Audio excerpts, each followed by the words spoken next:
بسم اللہ الرحمن الرحیم۔ السلام علیکم، الحمدللہ والصلاۃ والسلام علی رسول اللہ وعلی آلہ وصحبہ اجمعین۔ سورہ احقاف، سورہ نمبر 46۔ سورہ احقاف مکہ مکرمہ میں نازل ہوئی، جس میں 4 رکوع اور 35 آیات بینات ہیں۔ احقاف حقف کی جمع ہے، جس کے معنی ریت کا ٹیلہ ہے۔ یہ صحرائے عرب کے جنوب مغربی حصے کا نام ہے، جہاں قدیم زمانے میں قوم عاد آباد تھی۔ تیسرے رکوع میں یہ لفظ آیا ہے، اسی مناسبت سے اس سورہ مبارکہ کا نام احقاف رکھا گیا۔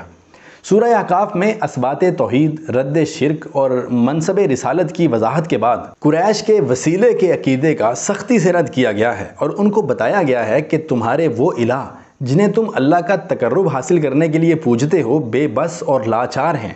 اس سورہ مبارکہ میں وادی احقاف کی قوم عاد کی ہلاکت کا تذکرہ بھی ہے، اور جنات کا قرآن سن کر ایمان لانے کا ذکر بھی ہے۔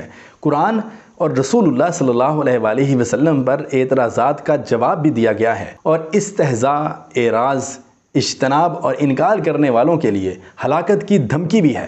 آخر میں نبی اکرم صلی اللہ علیہ وآلہ وسلم کو اولو العزم پیغمبروں کی طرح صبر و ثبات کے ساتھ دعوت و تبلیغ کی سرگرمیاں جاری رکھنے کی ہدایت کی گئی ہے۔